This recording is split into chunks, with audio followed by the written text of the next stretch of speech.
Hey guys, Derek here, and today we're going to be taking a look at my favorite Pimax settings and what I think has been most optimal for me. I just recently passed 1,600 hours in Steam VR now, most of which have been in racing games. So we're going to be taking a look at some through-the-lens footage as well with iRacing with my favorite Pimax settings.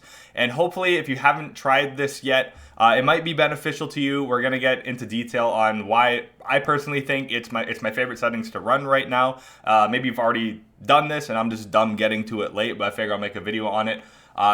Just because it has offered some pretty crazy VR experiences lately, and I've still been really enjoying the Pimax, so I still want to make some content for it.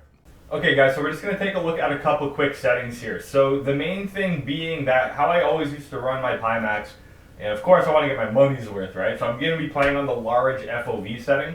What I kind of didn't realize, because I never really fiddled around with the field of view, I've tried like fixed foveated rendering and all this stuff. In my opinion, it's just best to keep it on close, or what is known as off. And I've tried like different render qualities, bumping this down, bumping Steam Supersampling up, bumping this up, bumping Steam Supersampling down. It all basically matters on the end resolution that Steam Supersampling is putting out.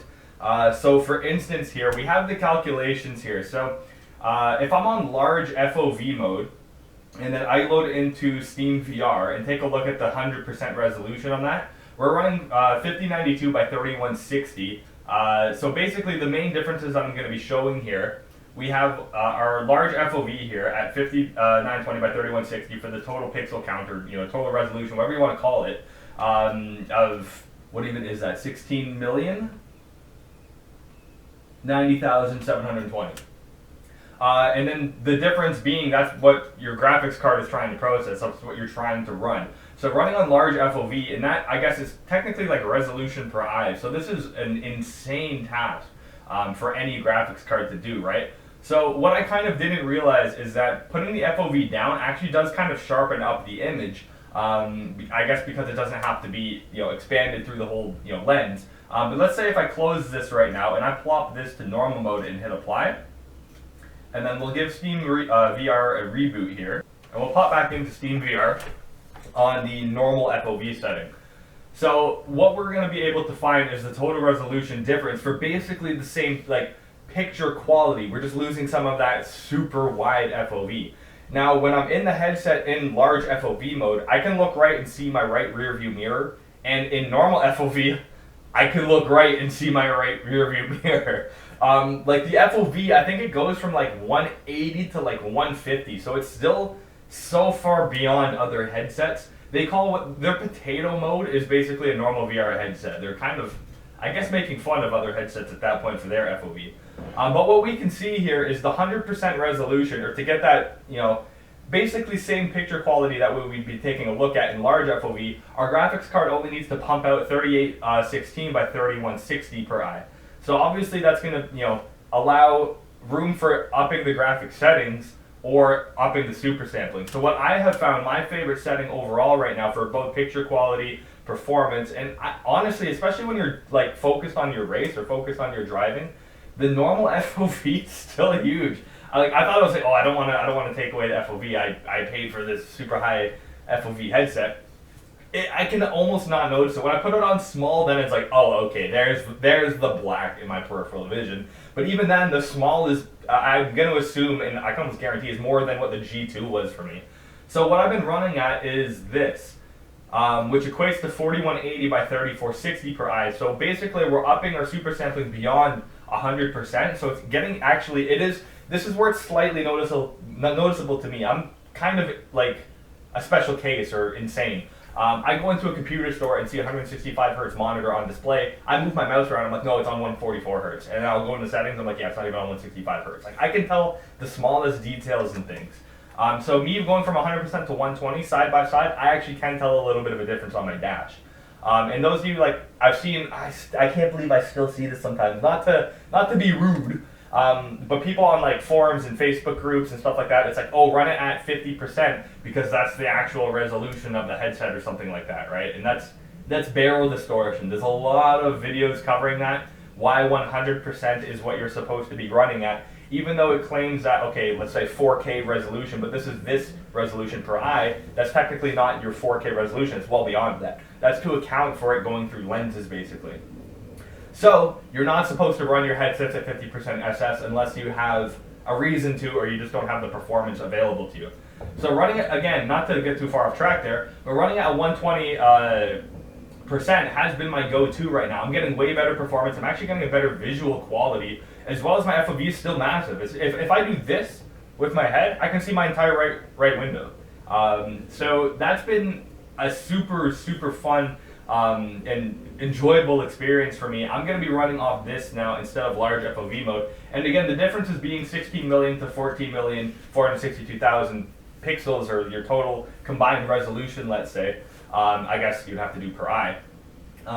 But you can tell like right away that your performance is going to be better. So what I've also tried doing is bumping this up to 130, or basically getting your total end resolution as close as possible to your native. But I feel like there's some like weird stability issues or something with that, or it actually winds up being harder to run for whatever reason. So if you haven't tried this yet, try 120% on normal FOV as opposed to 100% large FOV. Going smaller than this, I feel like it's normal, getting into more normal FOV territory for headsets. But yeah, so what we're going to do is take a look at some through the lens footage. One thing I do want to show, it was from one of my previous videos, is a side-by-side screenshot here of the 8KX and the HP Reverb G2. Because a lot of people, I wanted to dissect it a little bit and see, kind of show you guys what the big differences was with the Pimax clarity versus the Reverb G2 clarity here. So what we're taking a look at in this screenshot here is on the right we have our Pimax headset, and on the left we have our G2 headset. So of course you can probably tell because you can see the top of the car on the Pimax through one lens and a lot more off to the sides through the sweet spot of the lens. So in the G2 here, with my handy brush tool here, now obviously the the sweet spot is kind of centered in about right here or so on the G2. And same with the Pimax, it kind of was centered maybe about a little higher up, maybe about right here. So the main difference is being, it's like, yeah, the dash is a little bit, you know, I can tell that this number is that number, a little bit more clear in the G2. When the G2, what we're not noticing if we go back and like watch that side by side, is this area beyond the sweet spot. Look how clear, like the whole way down it's basically clear, right? Or, you know, clear for VR headset standards, let's say. When the G2 starts dying off to the sides, and that's where it's like, if your sweet spot's straight in front of you, the G2, that's what I'm saying, it does look a bit better. The overall clarity, though, for the 8KX is like, it was pretty dang noticeable to me. So I just wanted to kind of point that out with the 8KX clarity being like, you know, especially now I'm using 120 in normal FOV, it's even like clear across the whole lens, almost even more so. So again, it's kind of a setting I wanted to show. Try it if you haven't. But yeah, let's take a look at some through the lens footage now.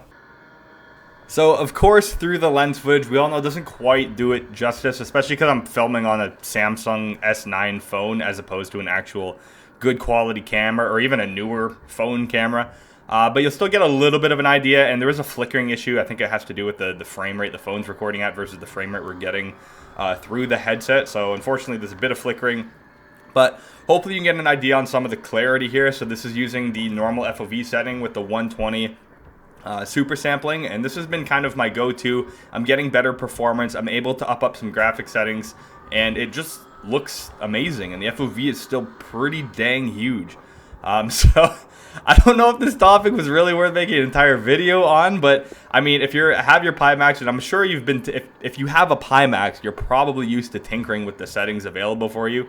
But I think this is actually what I'm just going to be sticking with now. Normal FOV, 120 super sampling. It's better performance across all games, and I've quite been enjoying it even more now. So the only thing really I have with the Pimax, or technically kind of against the Pimax at this point, is since I play for so long, my neck is starting to get sore with the front heavy headset. So I'm wondering if I can put on like a counterweight to the back of it, and then that would kind of ease up some of the pressure on my neck. Or hopefully, you know, the new one that they have coming out potentially, they have a battery pack in the back of it, and hopefully it's just a little bit lighter of a headset in general. So that's the only thing really I have against it right now, is just the weight of it for longer sessions. But yeah, that's going to be our through the lens footage.